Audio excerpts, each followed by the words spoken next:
सहाफ़ी हैं और लाइव हमें ज्वाइन कर रहे हैं तेहरान से। उम्मीद करते हैं कि लाइन हमारी बीच में नहीं कटेगी। जॉन साहब, अस्सलाम वालेकुम। जी साहब।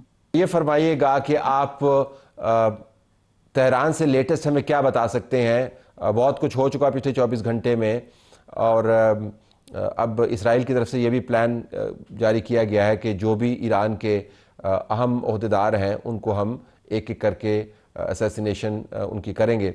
तो मैं ज़रा तेहरान के अंदर जो सेंटीमेंट है वो जानना चाह रहा हूँ, बताइए। बहुत बहुत शुक्रिया तलत साहब फॉर इनवाइटिंग मी। देखें, सेंटिमेंट ईरान के अंदर तो जाहिर है गुस्सा है। और लोग यहाँ पे जैसे जैसे लीडरशिप जाती रहेगी, लोगों ने कहा है कि वैसे वैसे इनके बदले की आग और भी बढ़ती रहेगी। देखें, आई थिंक पहले भी ये लीडरशिप को खत्म करके एक मिसकैलकुलेशन कर लिया था कि खत्म हो जाएगी लीडरशिप तो फिर फैसले भी रुक जाएंगे। लेकिन हमने 12 दिन की जंग में भी देखा कि पहले ही दिन जब लीडरशिप चली गई तो फैसले और मजबूत हुए, लीडरशिप और मजबूत आई नहीं। और पहले भी ईरान इराक की जंग थे, उसमें भी 1980 1981 में हफ्ते 3 bombings, prime minister office bombing में prime minister, president, chief justice, पूरी काबीना और पार्लिमानी मेंबरान को खत्म कर दिया। और फिर भी ईरान जो है वो सर्वाइव किया। तो आई थिंक ये आयतुल्ला खामनाई के बाद इस जंग में भी जिस तरीके से हम लीडरशिप का मुजाहरा देख रहे हैं, आई डोंट थिंक जितने भी लीडर्स यहाँ पे चले जाए उससे फर्क पड़ेगा, क्योंकि सिस्टम इतनी कैपेसिटी रखता है कि वो एक तो सक्सेशन में डिसाइडेड होते हैं 3 से 7 लेयर्स में लीडर्स, और दूसरा ये कि लोग चले भी जाए तो पॉलिसी वही रहती है, तो नए लोग जो आते हैं वो उसमें एडजस्ट कर जाते हैं। तो सेंटिमेंट जो है वो गुस्सा है लोगों के अंदर। मैंने आपकी एक ठीक है, गुस्सा है सेंटीमेंट। मैंने आपकी एक पोस्ट देखी थी जो जंग के शुरू के दिनों में आपने की थी, जब आप बाज़ार में घूम रहे थे और मार्केट्स को दिखा रहे थे और बता रहे थे कि कतई नज़र इस बहस से जो ईरान के बाहर हो रही है कि जी लोग कितने परेशान हैं, ये मार्केट्स खुले हुए हैं, लोग जा रहे हैं। मैं 17-18 दिन के बाद आपसे जानना चाहूँगा कि अगर आप इस वक्त बाज़ार में जाते हैं, ज़ाहिर है आप गए होंगे, इस वक्त तो हमारे प्रोग्राम में आप, तो आपको क्या पहले जो दिन थे और आज के दिन है उनमें कोई फ़र्क लगता है एक्टिविटी में? तर साहब, मैंने कल भी एक वीडियो डाली है अपने फेसबुक और इंस्टाग्राम पे, उस पर आप देख सकते हैं। मैं सड़कों पे भी गया हूँ और दुकान के अंदर भी गया हूँ, और मैंने दिखाया है, ग्रोसरीज भी दिखाई हैं कि कितनी किल्लत है या नहीं है अभी तक ईरान के अंदर। और देखिए, पहले CNN आया और उसके बाद स्काई न्यूज आया, आप दोनों की रिपोर्टिंग भी चेक कर सकते हैं। अभी तक ईरान के अंदर ऑफिस खुले हुए हैं, रेस्टोरेंट खुले हुए हैं, कोई स्टॉक पाइलिंग नहीं है, सप्लाई एंड डिमांड का कोई इशू नहीं है। लोग नॉर्मली जिंदगी पहले भी गुजारते थे, 12 दिन की जंग में भी मैं ये कहता था, और अभी भी मैं यही कहूंगा कि लोग नॉर्मली जिंदगी गुजारते हैं। पार्क के अंदर आप जाएं तो अब तो इनफैक्ट और ज्यादा रात तक लोग बैठे होते हैं, क्योंकि एक मोटो जो है यहाँ पे ईरानियों का जंग के दौरान वो ये बना हुआ है कि खायाबुनारो खाली नहीं कोनी, मतलब अब हम सड़कों को नहीं छोड़ेंगे, क्योंकि अमेरिका और इसराइल यहाँ पे चेक पॉइंट्स के ऊपर, जो पुलिस के चेक पॉइंट्स हैं उनके ऊपर मिसाइल्स गिराता है। और ये एक सेंटिमेंट डालना चाहता है लोगों के अंदर कि तुम लोग अपने घरों में बैठे रहो, खौफ में रहो और बाहर नहीं आओ सपोर्ट के लिए।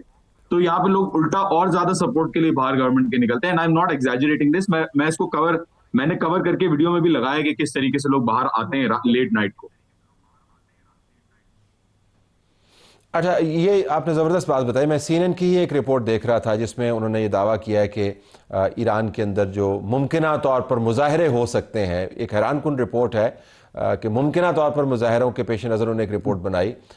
उनके ख़िलाफ़ जो रेवोल्यूशनरी गार्ड है वो मज़ीद सख्ती करेगा और वो उनको निशाना बनाएगा और कहेगा कि ये दुश्मनों के साथी हैं।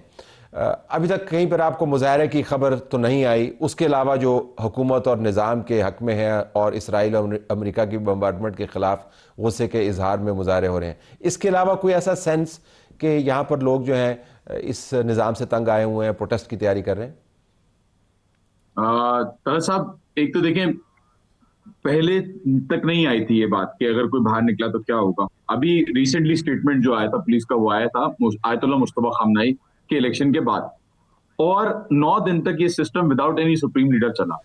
तो ट्रंप की जो बातें थी कि वो आएगा और आयतुल्ला खामनाई को शहीद करेगा तो रिजीम चेंज हो जाएगा, अगर ऑपोजिशन होती, जो कि है हर मुल्क के अंदर होती है और यहाँ पे भी है, 10% लोग जो है वो अपोज कर रहे होंगे, नो डाउट। बट अगर ऐसा होता कि मेजोरिटी ऑपोजिशन में होती तो हमें नजर आता कि जैसे ईरान के अंदर पहले लोग बाहर आए ग्रीवियंसेस को लेके, मैसा मिनी के दौरान या फॉर एग्जांपल रिसेंट प्रोटेस्ट के दौरान, वो दोबारा भी आते। वेस्टर्न मीडिया बहुत सारी चीजों को प्रोपोगेट करता है। 1953 में मुसद्दिक के दौर में जब डेमोक्रेटिकली इलेक्टेड मुसद्दिक को बीबीसी ने खुद एक्सेप्ट किया कि हमने सीआईए और MI6 के कहने पे प्रोपागेंडा चलाया। तो इस दफा भी कोशिश यही थी इनकी कि इस दफा चारशंबे सूरी क्या होता है? Chaharshanbe Suri last Wednesday night of Iranian calendar year. Chaharshanbe Suri को जब लोग बाहर निकले, बॉन फायर करें, सेलिब्रेट करने के लिए जब वो निकले, तो उनके बीच में जो है वो एजिटेशन क्रिएट की जाए या बाहर निकाला जाए आम लोग। मुझे भी यही लग रहा था शायद ऐसा हो सकता है, क्योंकि इंटेलिजेंस रिपोर्ट्स भी ऐसी आई थी और काफी लोगों को पकड़ा भी गया था जो कि स्टारलिंक और डॉलर्स और यूरोस और गन्स और मॉडर्न सर्वेलेंस इक्विपमेंट के साथ यहाँ पे बैठे हुए थे। तो बहरहाल ऐसा कुछ भी नहीं हुआ, ना कोई प्रोटेस्ट के लिए निकला, ना कोई आई थिंक कोई नहीं, कोई रिजीम चेंज का कोई कॉन्सेप्ट, ना कोई कू का कॉन्सेप्ट हुआ लीडरशिप के बगैर, और ना कोई चीज अभी हो रही है, ना कोई चीज होगी। ये फंडामेंटली बिलीफ इस चीज के ऊपर बेस्ड है कि ईरान के लोग जो है वो ईरान के खिलाफ हैं। ये जब तक आइडिया ट्रम्प के दिमाग से नहीं जाएगा तब तक वो ये ख्वाब को छोड़ेगा भी नहीं आई थिंक। लेकिन कोई फायदा नहीं है इस चीज को कैरी ऑन रखने से।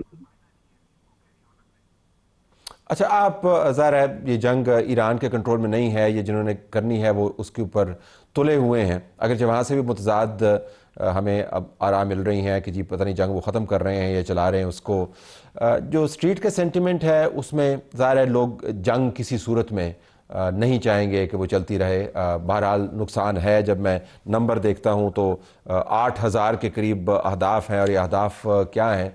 इंफ्रास्ट्रक्चर है इसमें। तो जो सिविलियन इंफ्रास्ट्रक्चर है उसका नुकसान क्या है और उसके ऊपर लोगों के सेंटिमेंट क्या है? दरअसल 40,000 के करीब सिविलियन इंफ्रास्ट्रक्चर डिस्ट्रॉय या डैमेज हो चुका है, जिसके अंदर मुतादिद 25 से ज्यादा हॉस्पिटल्स हैं, रेस्क्यू टीम्स के ऑफिसेज हैं, मेट्रो स्टेशन हैं, फायर डिपोज हैं, इलेक्ट्रिसिटी की स्टेशन हैं। लोग, ये बात सही है कि लोग नहीं चाहते जंग करना और लोगों को पसंद नहीं है जंग करना, लेकिन आप देखें इतनी तबाही की है यहाँ पे कि लोग एक तो पहले से ही इस जंग को देख रहे थे कि होगी, और अभी जो इतनी तबाही हुई है तो लोग वेंजेंस पे जब एक एलिमेंट आ जाता है, एंड आई डोंट थिंक के ईरानी समझ रहे हैं कि वो कंट्रोल में है जंग के, और वो चला रहे हैं इस जंग को, वो ड्राइविंग सीट पे बैठे हुए हैं। तो आई थिंक लोग बिल्कुल उदास हैं, कंसर्न भी हैं, लेकिन साथ साथ ईरान एक बड़ा मुल्क है, 1.7 मिलियन स्क्वायर किलोमीटर का एरिया है, और जो जो लोगों के घर तबाह हुए हैं उनको मूव भी किया गया है परदीस के अंदर, फॉर एग्जांपल दूसरी बिल्डिंग्स में। तो लोग बिल्कुल कंसर्न्ड हैं, लेकिन आई डोंट थिंक के लोग रुकना चाह रहे हैं, लोग सीज फायर नहीं चाह रहे हैं यहाँ पे, लोग यहाँ पे बदला लेना चाह रहे हैं। और जब तक अमेरिका यहाँ नहीं चला जाता, लोग सब यही कहते हैं कि जब तक अमेरिका नहीं चला जाता इस रीजन से, हम जो है वो नहीं हथियार छोड़ेंगे। एक बड़ा मशहूर चल रहा है इस वक्त स्लोगन, मी जंगीम मी मीरीम वली जिल्लत नेमी वजीरीम, मतलब हम लोग जंग करेंगे, हम लोग लड़ेंगे, रुकेंगे, लेकिन जिल्लत को कबूल नहीं करेंगे। तो ये ईरानी जो है वो आई थिंक अभी जिस सेंटिमेंट के साथ चल रहे हैं, आई डोंट थिंक किसी का इंटरेस्ट है इसको रोकने का, ईरान में एटलीस्ट। जॉन हुसैन, बहुत शुक्रिया, हमें बताया कि इस वक्त ईरान के अंदर सेंटिमेंट क्या है।